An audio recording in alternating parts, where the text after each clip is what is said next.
Kunlar o'tgan sari bu oilaning chora dasturxonini ko'rgan Olinur o'zida kam uchraydigan bir xil g'ashlik his qildi. Uni qavatli hayron qoldirgani Anzar Gulniso bilan kor yo'q edi. Bir necha kunda biror eg'iz gapmi qilmaydi. Gulnisomu erini nada turding, nada qo'pding demaydi. Bir qancha kunlab yo'qolib kassimi, ansirash u yoqda tursin, qosh ko'tarib qarabmi qo'ymaydi. Endi Axtam bo'lsa, go'yo tamning to'shkidan chiqib qolgandek, ota-onasini unutib qolgan edi. U gap qilmaydi, chiroyini bermaydi. Tamoqini malashlatib yeb, hech kimga qaramayli chiqib ketadi.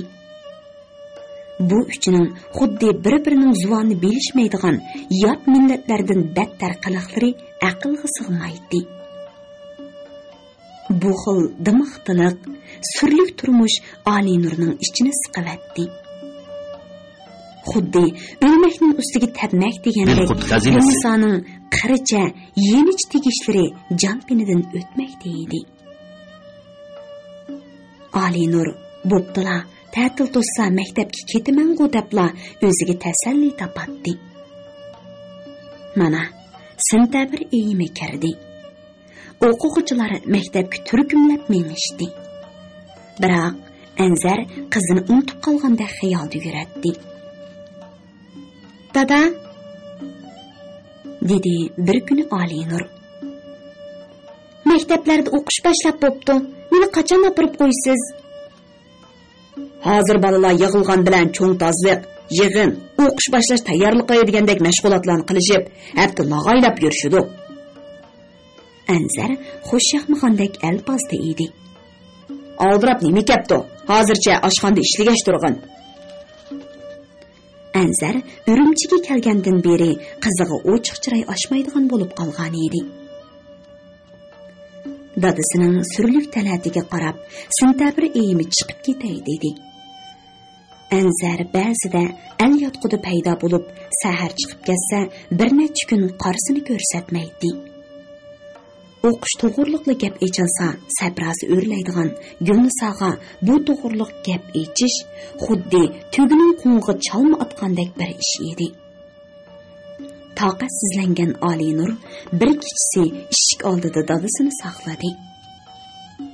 Tun nisbi bilan paydo bo'lgan Anzar qizini ko'rib, ko'zlarini chakchaytib, eg'ir pushildadi. U mast bo'lmasin, og'izdan aroq burab turadi.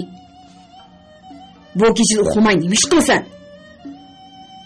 Anzarning ovozi xeyli qattiq chiqdi. "Gap qilmasa, haddingda eshib ketyapsan qandoq?" "Men sizga saqlab, meni nimaga saqlaysan?" "Sentabr oyim chiqib ketdi. Men darslarda qandoq yetishiman?" "Shu gapmidi? Hay, sen o'qishni kim qo'yibdi? Oshxonada ishlayversan bo'lmadimi, ha? Keyinchi maosh bekitib bersam." "Meni oshxonada ishlatish uchun akelganmiding?" Olinur qo'rqmayli salladi. "Bo'ldi, aql yo'lga sep qo'y. Agar undaq qilmasang, qechib bo'lsin ketaman." "Qaysi pulim bilan ketmoqchisan?" "Shopirlarga yo'lniman.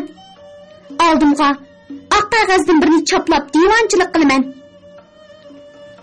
Anzar dimiqib birdan jim turdi. U Olinurning dashnam alam yeb bo'zak bo'ladigan bo'shan qizlardan emas ekanligini his qildi.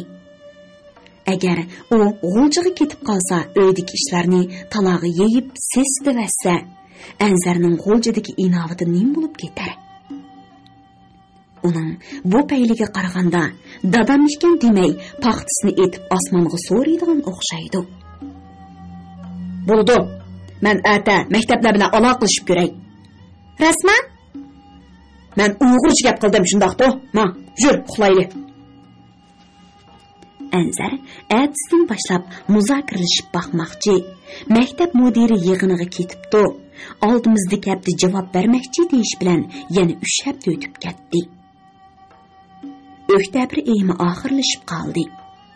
Bir kuni Anzar o'rnidan turib, Ali Nurning atdeganlik choyda yo'q ekanligini bilib, hujrasiga kirdi.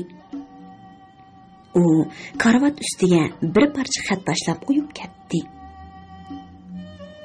Xatdiki: "Dada, xo'sh, men ketdim. Sizning bunchalik qora ko'ngil odam ekanligingizni bilmabdiman. Siz pulli bo'lsa hammaga erishgili bo'ladi deb o'ylaydigan o'xshaysiz. Lekin men undaq o'ylamayman. Har kimning o'ziga tushliq istak g'arizi bo'ladi degan sahifalarni o'qigan Anzar chapinni kiydida poyezd stansiyasi yo'lovchilar bekatiga ushqandek ketib boradi. Lekin bu yerdan qizni topolmadi. U taksiga tushdida Nanzugo yo'lovchilar to'sh cho'ng bekatiga yurib ketdi. Qara, buning yomonligini shaxsiy o'tdiga olgan, shundaqla pul tepishga turgan shirkat mashinalarining bekorga salmaydiganligini bilib, hukumat boshqargan garajga ketganni bu sal qarg'il bo'lmaydigan maruq ekan deb o'yladi Anzar. U bekat ho'ylilarini bir qo'ri cho'rgilab, mashina belgilash ishxonasining yendan o'tib ketib, ochiq eshikdan Ali Nurni ko'rib qoldi. U ikki soqchi bir Xanzu boshliqi yig'lab turib hol to'kib atadi. Dadangizning Guangzhou, Beijing, Urumchilarda oshxona kavobxonalari, G'uljida mehmonxona turug'liq o'qitqili unimadimi? Dedi chik chashri oqargan Xanzu. Tova, qandoq qora qo'rsoq, bilimsiz narsa u. Hozir ba'zi tijoratchilar pul topgan sir osh ko'zishib ketdi. Ularga pulli bo'lsa bo'ladi, ballonlarning taqdiri bilan kori yo'q. Anzar ishxonaga qo'rnib kirib keldi. Kechiringlar, qizim o'gay opasidan bir narsa deyishib qilib kechib ketibdi, dedi Anzar xijillik ilkida. Yuring, ketili. O'qish ishingiz hal bo'lgan tursa, bu yerga kirib nima qilasiz?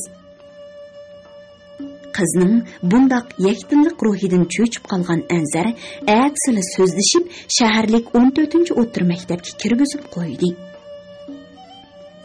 Garchi o'qish boshlab oradan 2 oy o'tib ketgan bo'lsa-mu, o'ziga ishongan Ali Nurning xo'shligi olamcha edi.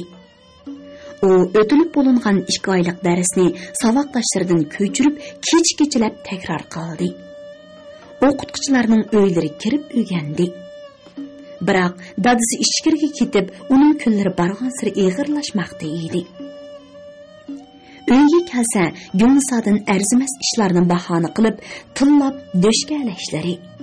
Maktabga kelsa, o'qish materiallari puli, badal puli, konspik puli, tozliq qurollari puli, basqishliq, mavsumliq imtihonga tarqitiladigan savollar puli degandek, har oyda chiqib turadigan besim pullari Ali Nurni tog'dek bosdi.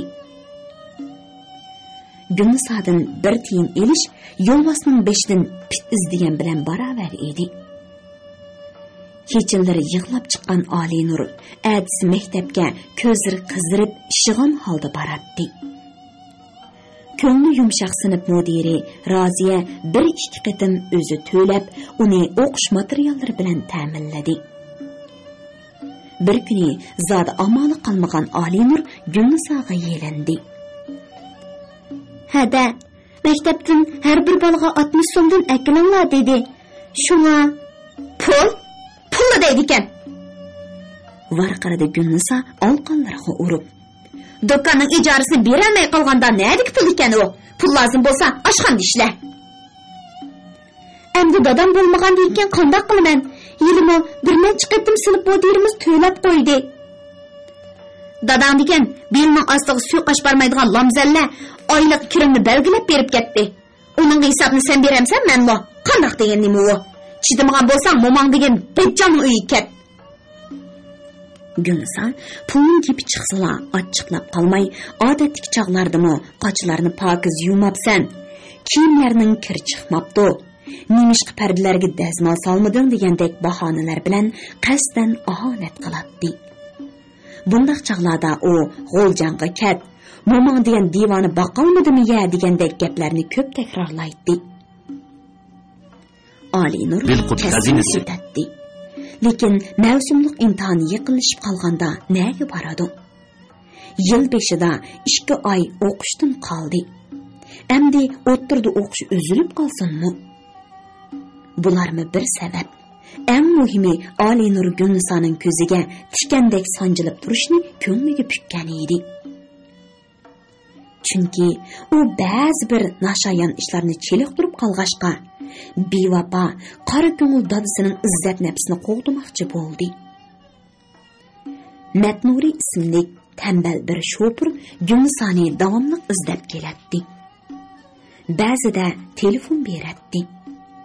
Gulniso telefonni olgan hamon yasinib, tarinib chiqib ketadi. Shunga Olinurmo qo'rqmay takrorlashadigan darajaga berib qolgan edi. Ertasi kechda Axtam Olinurga sirtni ishora qilib o'zi baldur chiqib ketdi. Ular yon ko'chaga qayrilib, stolba chirig'ining tuyiga keldi. Axtam yanchiqdan turlishib, kallaklashib ketgan bir siqim pulni oldi-da, Olinurning qo'liga tutqizdi. "Bu pullarni nerdan olding?" Andikib so'radi Olinur. "O'g'irlik qilmagansan?" "O'g'irlik qilsam halol pul, lekin qanchalik ekanligini bilmayman. Maktabga topshiradigan 60 so'm chiqib qolar." Ishik oldida kavobchilik qiladigan Axtam opsi inaklarini soqol basgan Matnuri shofir bilan sirtqi rosa kusurlashayotganda tortmadan bir siqim pulni elibla xaltaning yanchiqiga silib olgan edi. "Jinim ukam, bunday qilsang qanday bo'ladi?" Olinur rostini qo'qqan edi. "Agar bilib qolsa, bu uyda sana kim yo'q? Kim uni kostyum tashlab sirtda erlar bilan kusurlashsin debdi?" Opsining ishlari Axtamga tik kelgandek qilatdi. "Oshxonaga kirib chiqayotganlar ko'p tursa, qaysi birisidan gumonlanib bo'lsin?" Xuddi o'zi o'g'irlik ustida tutilib qolgandek yurgi dupildab turgan Olinur hujrasining ichidan taqab pulni sanagan edi, 86 so'm chiqdi. U ertasi maktabga shunda xushal bordiki, yo'lda o'tgan kashkanlarning hammasi uni tabriklab, qo'l pulanlatayotgandek, atrofdagi binolar texim egizlab, quyosh pastlab ketgandek, hatto o'smay o'tishib turgan mashinalarmo "Salom Olinur" deb signal bergandek tuyulib ketdi. U hamma pulni sinf mudiriga topshirib berdi-da, oshqinni o'tganlarda to'lab qo'ygan pullarga hisob qilishni aytgan edi. Sinf mudiri: "Men uni xolisona to'lab qo'ygan. Bu oshqan pulni o'qdan saqlab qo'ying, keyin kerak bo'ladi" deb qo'liga tutqizib qo'ydi. Ammo xo'shalligining umri qisqa bo'lamdi nima? Oradan 2 soat o'tmayla Olinurni moliya bo'limidan chaqirtib qoldi. Buxgalter tartmisdan bir parcha hujjatni elib uning oldiga qo'ydi. "Dadangiz maktab yo'tkilish rasmiyat uchun to'laydigan 800 so'mni atil akilib berman deb hujjat yozib bergan edi. Lekin hozirgacha bu pulni topshirmadi." Buxgalter Olinurning tatirib ketgan chiroyiga qaradi. "Anglasak sinf mudirining topshiriqini o'rindab pul to'labsiz. Yil oxirida hisob bo'g'iladigan gap. Bu mening zimmamga ortilib qolmasa yana." "Men sinf mudiriga topshirgan pulni..." Olinur duduqlab qoldi. "Qo'shnimizdan elib turgan." "Anglasak dadangiz Guangzhouga ketib ekan, kelmadimi?" "Yo'q, kelmadi. Bu qitim dadam kelsala o'zi to'lib yetadi." "Urumchi poyezd stansiyasidami bir oshxonalar bor ekan-ku?" "U uyga yapamning qo'lida. U..." "Shunishlik." Buxgalter beshini chayqadi. "Dadangizga xat yozamsiz. Eng yaxshisi telefon bering. Darhol kelib rasmiyatlarni bejirib olsin." Olinur buxgalter ishxonasidan xuddi osmondan tashlayotgandek holsiz qaytib chiqdi. Anzarning quruq hujjatni tutqizib qo'yib, qizini tanglikda qoldirishi bir otaning qiladigan ishi emas edi. Har qancha bag'irtash otaning yurkida o'z jigiriga nisbatan ozroqmi mehr shafqat bo'lmasa, uni qandoqmi ota degili bo'lsin. Bundaq qora ko'ngillik aqlga hargiz sig'maydi-da. Alinur sınıfqa aramlı ülgürdi. O partiga beshini qo'yib yig'lab ketdi. Bu tushlik tanaffus vaqti bo'lg'achqa qaysi o'quvchi yetkizgan sinf mudir Roziya kirib keldi. O Alinurning beshini tutib beqib doktorga operay devidi, u unamadi. Amsa tushdan keyin aram eling. Atigacha yaxshi bo'lib qolsangiz texi yaxshi.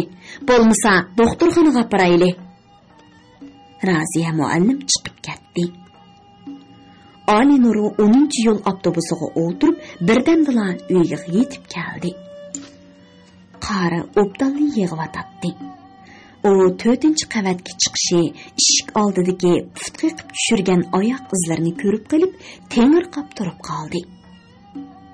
Oyog'idan tushgan qor to'liq erib ketmagan bo'lib, ikki kishining izi ekanligi aniqla turadi.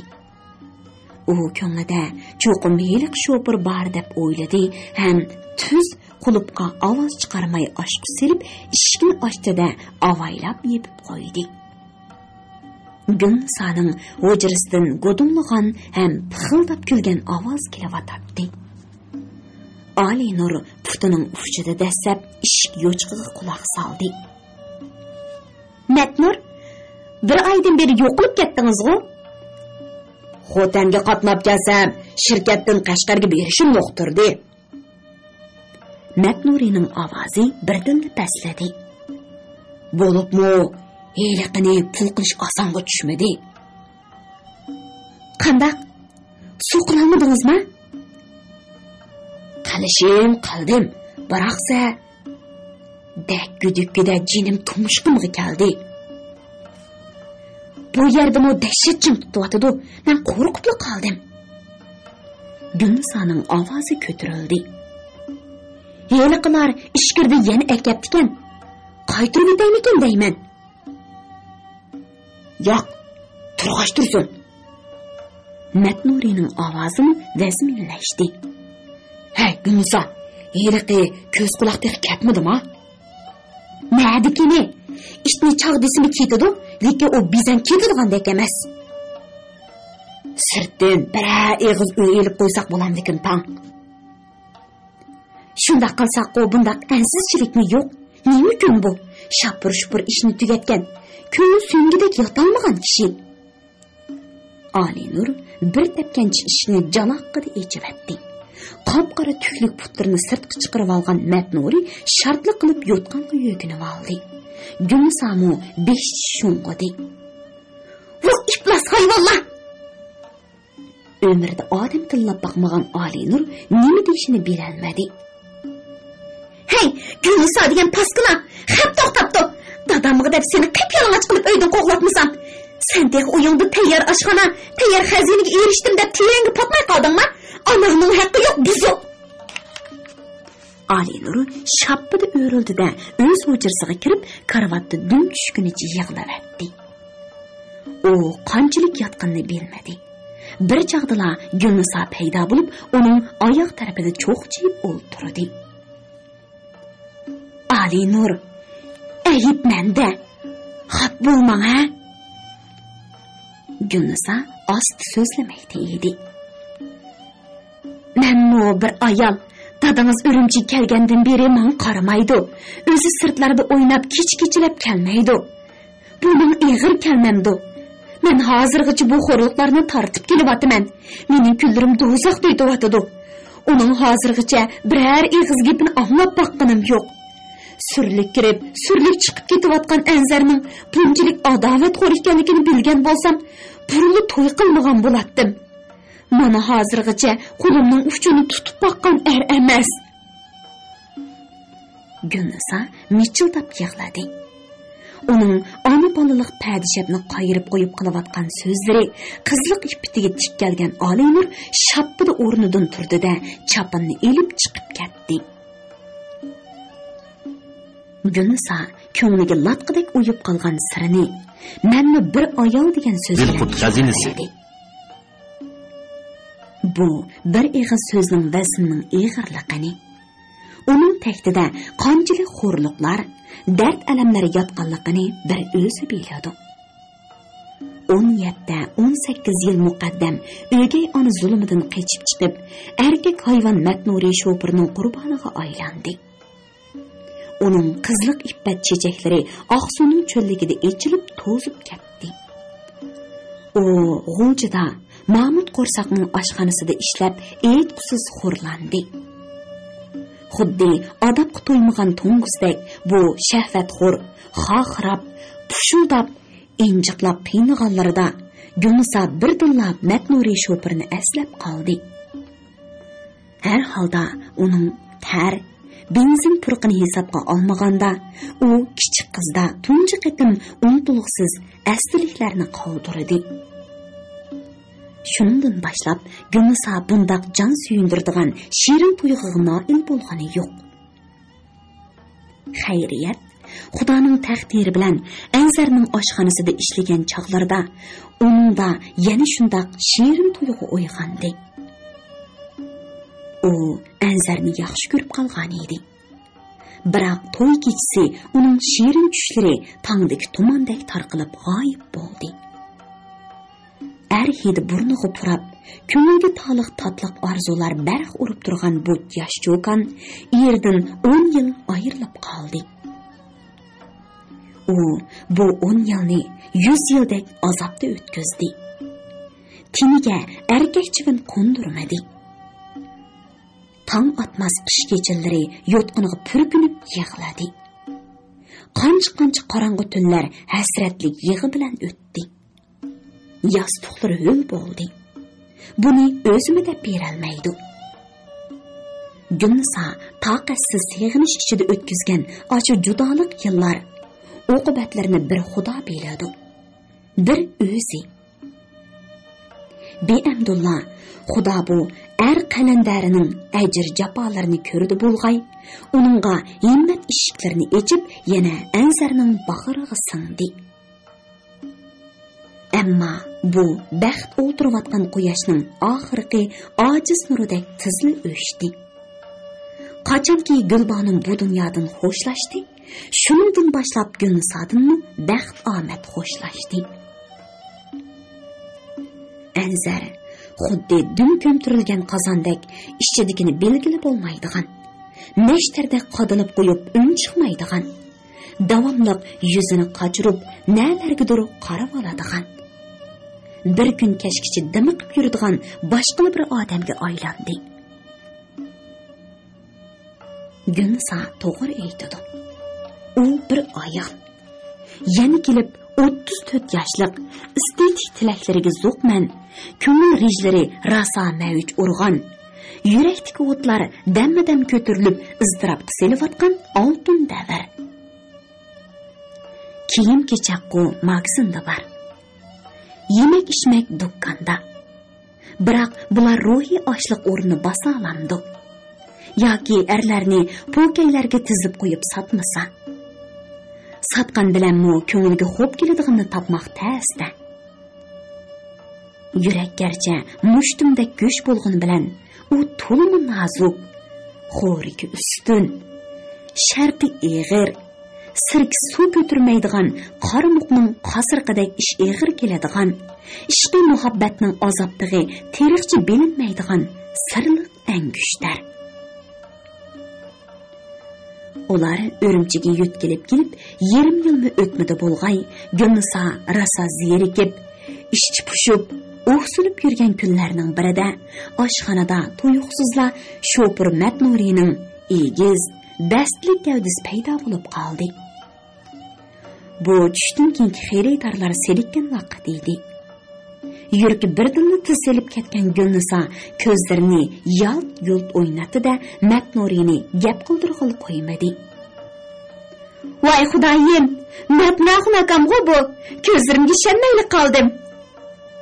Gulnisa dam ilib o'tirgan mulozimlarga qarab kulib qo'ydi. "Bu mening cho'ng dadamning o'g'li bo'ladi. Ha, yurtdan qachon chiqqan? Uydagilar tinchamanliqdi?" "Hammasi tinchlik."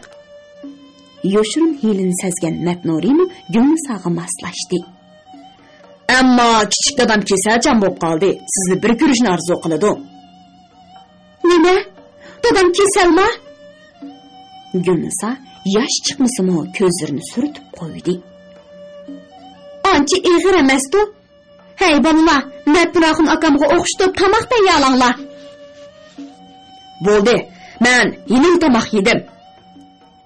Matnuri shopur nimaga taqatsizlanib, qop-qora qilin qalpoqlarini yalab qo'ydi. Sizlarni Urumchiga yetkilib ketdi deb anglab izdimga yaqinmadi. Men bu 3 oydek bo'ldi, Urumchilik bo'lib qoldim. Rasmi? Matnurining yetkilib kelganligidan xabar topgan Gulnisaning ko'zlari o'ynab ketdi. Nima ish qilyapsiz? Gilam bozorda gilamchilik qilaman. Yurtdagilar ochiqqan mollarini mening do'konimga tashlaydi. Men ularni o'tkazib olib sotaman. Bek bolam bo'pti. Gulnisa tushkurkini yutib, birdamdala qurib ketgan konini namtab qo'ydi. Yuring, uyga boshlay. Rahmat, men qaytay. Matnuri qasdan sulkat qildi. Biroq dadingiz avatgan bir xolta uzum, yangoq, guliqoq, munay degandek narsalar bor edi. Hozirga saqlab kelyapman.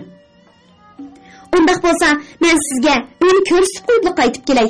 Yana bir kelganingizni tinib tantirab yurmaysiz. Gulnisa Matnurini boshlab chiqib ketdi. Oshxonadagi mulozimlarning hech qaysi gumonmi qilmadi. Hatto Gulnisaxon hadam tuqquni ko'rib, echilib qoldi deb xush bo'lishdi. Matnuri uyga kirib eshik yepilishi bilan Gulnisani qattiq quchoqlab suyib ketdi. Gulnisamo uni qanmay suymoqda edi. Ular asta surilib hujra uyiga kirdi. Taq bo'lgan Matnuri karvat qaradila ishni tugatdi. Chachlari cho'lib, g'asirab turgan Gulnisa o'zini bir qo'ri tuzashtirdi-da Matnuridan: "Rost yetkilib keldingizmi?" deb so'radi. Matnurimo: "Bir yildek bo'ldi. Yuk tush avtomobillari koloniga yetkilib keldim" deb javob berdi. "Undaqda buningdan keyin uni so'rash ketamdi. Ha, rost, eringiz-chu. U go'sh olg'ili Saymacanga ketdi, lekin..." Gulnisa Saitiga qaradi. "Hoy, tiz bo'ling, Ahtamning maktabdan keldigan vaqt bo'lib qoldi." Mana shuningdan beri Gulnisa Anzardan topolmagan ko'ngil xo'shligini Matnuridan tepib, dakki-tukki ichida o'ssimu, har holda qo'pol bir erga ega bo'ldi. Anglavatqaninglar Biliq to'rdan anglatilayotgan ovozliq asarlar sahifasi. Alinur kechda uyga kelganida karvatida 300 so'm pul turardi. U xo'rliq hidi purab turgan bu pulni Gulnisaning yuziga atmoqchi bo'ldi-yu, o'ylanib qoldi. Dadasi hujjat berib to'lamagan pulni moliya bo'limidan oldirib atdi. Demisimi 1 yillik atchot eng kechikkanda 2-oy ichida bo'g'ilish kerak edi. Shunga 300 so'm pulni topshirib, qolganiga yangi hujjat yezib bersimi 101 qadar yo'riq bo'ladi. Pulni tutib turgan Alinurning ko'zlaridan mo'ldirlab yosh to'kildi. U zada qachongacha mushundaq iskancha ichida o'tadi? Boshlang'ich maktabga kirgandan tartib o'qish rasxoti, kiyim-kechak, tomoqlargacha mo'miz ko'tirib keldi. Alinurning eng qo'rqadigan, yuragi eg'ib turadigan andisi muallimlarning pul akininglar degan bir ig'iz so'zi edi. Gulsumxonning 350 so'm pulni bir oilaga nimaga tal bo'ladi? Shunga pul deyishga og'zi ko'ygan Alinur necha kunlargacha chiroyi samondek sarg'ayib jimib ketdi. U o'rta maktabga kirgan yili maktabdan 300 so'm pul akilishni uqtirdi. O'rta maktabga chiqdim deb shodlik ichiga patmay qolgan Alinur bir kechada ushuk tekkan maysidek so'lishib qoldi. Buncha nurg'un pulni na'dan tepish kerak? Gulsumxonmo bir o'ltirgancha kesh bo'ldi. Dilqut xazinasi. U bir necha qo'shnilarga yolvorib ko'rgan bo'lsa-mu, amalini qila olmadi. O'rta maktabga tizimlatgan bolalar pul to'lab sinflarga o'rinlashib bo'ldi. Hatto imtihondan o'tolmaganlarmi 300 so'm pul topshirib maktabga o'riladi. Lekin Ali Nur chiroy sarg'aytib, barmagan yeri qolmadi. Anaytullah Sodishi bilan O'rta Osiyoga ketganiga yarim yildan oshgan edi. Mana, o'qish boshlab 10 kun o'tib ketdi. Bir kuni u Hanzu bozori O'stanboy oshxonasidagi Abdusamatni izlab bordi. Ham uni ko'rib yig'lavatdi. Ahvoldan xabar topgan bu oq ko'ngil bola kassasidan 300 so'm pulni elib Ali Nurga tutqizdi. Bundaq tanglik, xijolatchilik, pul uchun 100 so'rim bo'lishdek ishlar boshlang'ich maktabdan ta to'liq o'rta maktabga chiqqanga qadar qanchalar bo'lgandi. U oliy maktabda o'qish orzuyim kapolatga erishdi deb dadasiga tog'day ishongan edi. Biroq u qizini yundi purishliq selish kuyda qarsini ko'rsatmay yuradi. Mana endi Ali Nur oshnamni sir tut deb bergan paskini pulga talmirib o'ltiribdi. Bu nima degan xo'rliq? Ali Nur 300 so'm pulni maktabga to'lab, qolgan 500 so'mga qo'lidan hujjat yozib bergandan keyin ko'ngli bir oz o'rniga tushdi. U qishliq ta'tilda oshxonada ishladi, lekin ish haqi berish shartini qo'ydi. Burunqidek g'alvarab ketalmaydigan holga tushib qolgan Gulnisomo amalsiz qo'shildi. Qishliq ta'tilni to'shdi. Gulniso uning qo'liga 120 so'm pulni tutqizdi. Pulga uzun qarab ketgan Ali Nur cho'nqur tindida 40 kun ishlaganga mushunchalik pul beramsiz? deb so'radi. Chiroyi ungan Gulniso tasda o'zini tutib elib, "Sen mushu uyning odami emasdek gap qilsan-ku. Osh tamoqing, kiyim-kechak yotoqlaringni xuddi bir kim berayotgandek" deb oldini to'sib qo'ydi. Ali Nur bu pul bilan yangi o'qish mavsumining chiqimlarini to'lab oldi. Lekin Gulniso ichida "Xap qonjoq, bir kun og'zingni ochilmas qilib etmaydigan bo'lsam, odam bo'lmay yeday" deb bir shumliqni ishchiga pushdi. Bahar oylari oyoqlashib, chechaklari to'zishga boshlaganda Ali Nurning andishalari chekiga yetdi.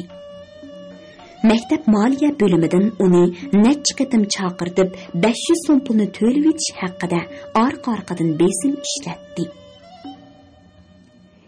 Iyun kirish bilan o'quvchilarning oliy maktablarga imtihon berish tayyorligi boshlandi.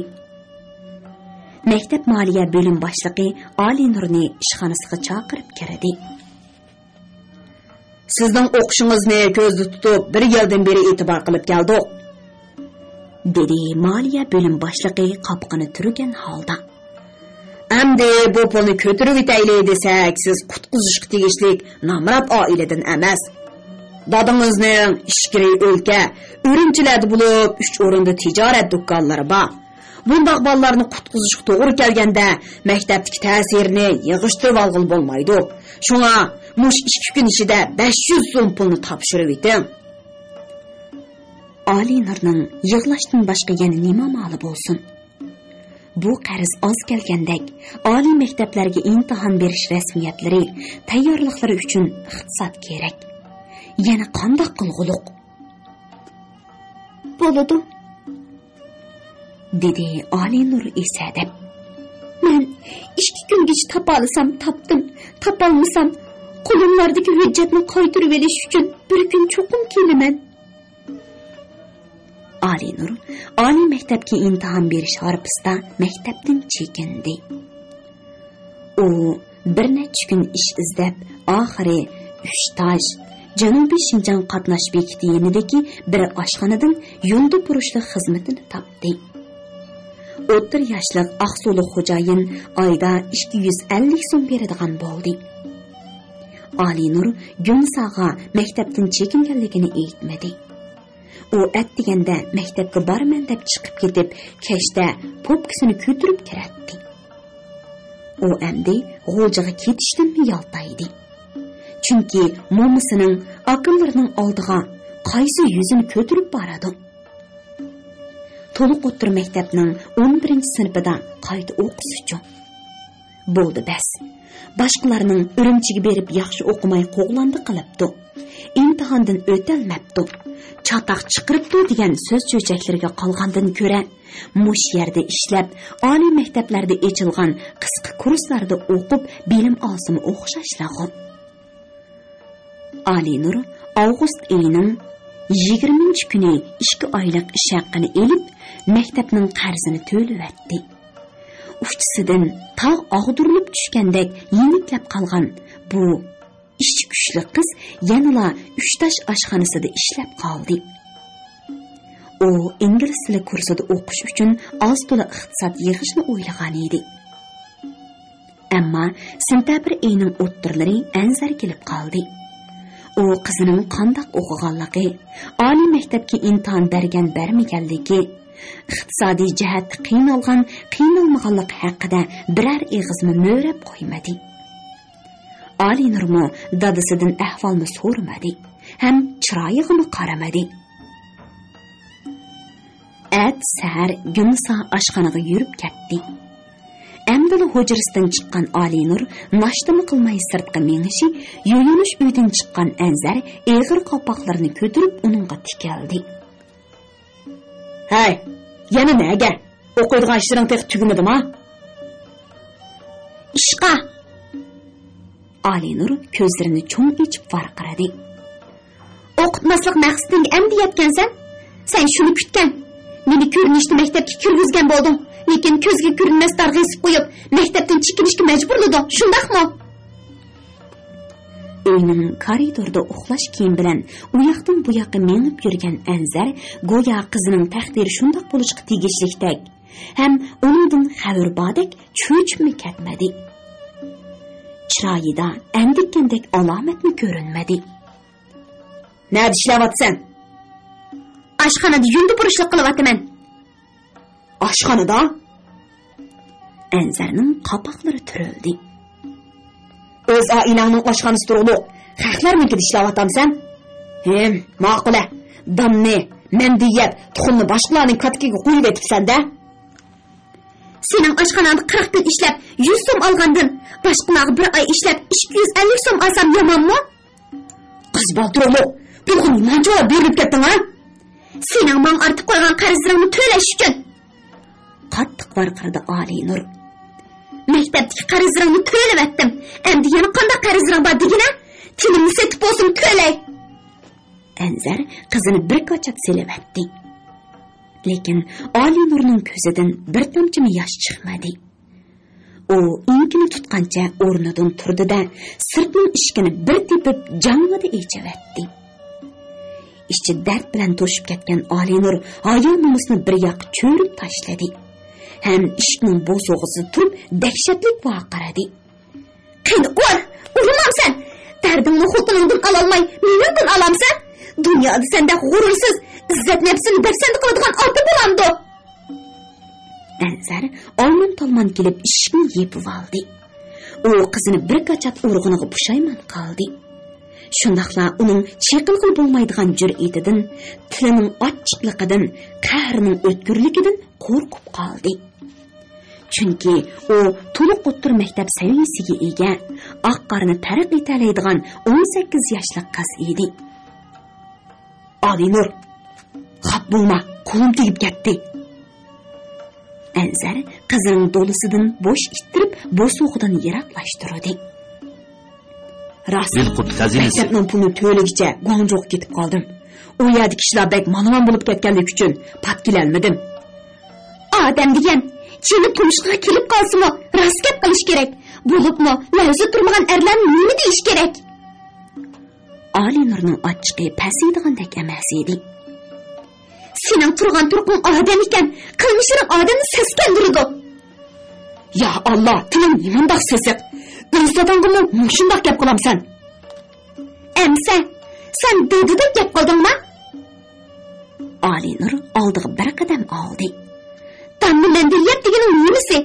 Minnatlik eshingdan qornimning ichi yaxshi deb deningni yemsan bo'ladigandu." Anzar bo'yinlargacha qizirib ketdi. Har tarafdan to'sib zarbiga o'tgan qizining bunchalik so'zman, kichikgina o'shiq ketgan so'zmi nazar doirasidan chetda qolmaydigan zehniyotidan hazar aylab qolgan edi. Uning ustiga Oliy Nurning g'urursiz, izzat nafsini dafsanda qiladigan so'zlari uning ichidagi tarqamay turgan zaharni yurkidan mangu ko'chmas o'g'idek tindirib qo'ydi. Shundaqdimi Anzar ochiqini ichiga yutib pastga o'yga tushdi. Maktabdagi ishlaring mo tugabdi. Endi bizning oshxonamizga kelib yordamlashgin, dedi Anzar sipoyilik bilan. Obdan kiyimlarni qilib beray. Ayollar mototsikletidan birini elib bersam, nega berib o'ynayman, sen o'ynay olaysan. Texi Urumchining ko'p yerlarini ko'rmadim. Men kiyim-kechak, mototsiklet lozim emas. O'ynashni bo'lsa, asla xohlamayman. Oliy Nur paylidan yonmay turadi. Biroq ovozi sal pastladi. Men yana sirti ishlab pul tepishim kerak. Bolasiga bergan donni minnat qilayotgan odamning qo'lida ishlab hech qancha pul topa olmayman. Pulga zodi nima hojatman bo'lib qoldim. Oliy maktablarda ochilgan qisqa kurslarda o'qiyman. Bir qancha qarar o'qisam-g'o oliy maktab saviyasiga yetaman. Oliy Nur tamdiki osma soatga qaradi-da oldirab mandi. Lekin eshik tuyiga kelgandala birdilla to'xtadi. Ko'rib tur, ota-onalarga yo'lanmaymi, yuqori bilim olg'il bo'lamdi degan maqola yozib gazetga e'lon qilmasam.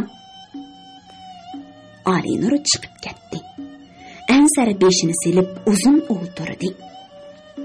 U ichida qizini otkachi, mamadan, sho'rtumshoq besham deb tilladi. Uning bunchalik qog'jalma, til sho'rliq bo'lib ketishini yanada Gulsumxondan ko'rdi. Oshi dajjal qeri gap o'gitib, quliqini to'lg'ab avatmasa, u bunchalik asosin bo'lib ketarmidi? Bo'rini emgan it kuchki, bo'rining qo'y-paylini olmay qolamdi. Heyliq kechida uning, "Hey o'g'ri, qandoq qilinimsan, qizimga nimandaq soljidek choplashib olsan, voy zidi pas kelgin" degan ahonatlarini qandoqmi unutsin kishi. Ammo bu nokas xotinga ochiq qilib, Oliy Nurni nima qilsan qil degani bo'lmaydi. Bu tur yo'lovchilar bekitidagi Hanzu boshliqning, dadangizning Guangzhou, Beijing, Urumchilarda oshxona kavobxonalari bor. Katta tijoratchi turib o'qitqili unimadimi? Qandoq qora qo'rsoq bilimsiz narsa u degan so'zidilla hamma ish oyong'u. Texi uning gazetda maqola e'lon qilaman da'vatqinni qara. Uxlab tushayapsan. Sening yozgan palpatish bir nimangni bosadigan gazetxona tex qurilmabdi. Anzar garchi o'z ko'nglini ovutib shundoq o'ylagan bo'lsin, biroq bu xiyollarga o'zim rosa ko'ngil to'xtata olmadi. Bugungi qizi bilan bo'lgan munozira uni xelini tariltib, zamchiga bosgan edi. Agar uning yanada tishiga tegadigan bo'lsa, Anzarning kiyigizini qiqib, to'psini turpanga to'zitib etishdan yanmaydi. Shunga u balaning tirnoq kesilsa, onaning yuragi tilindigan aplik chorini o'ylashga boshladi. Beliqut shirkatida ovozga elinib, Beliqut to'g'rida anglatilayotgan Uyg'ur yozuvchisi Jaloliddin Bahramning Xinjiang yoshlar o'smirlar nashriyoti tarafidan nashr qilingan Natavalla nomli romanini bugun mushergacha anglatdik.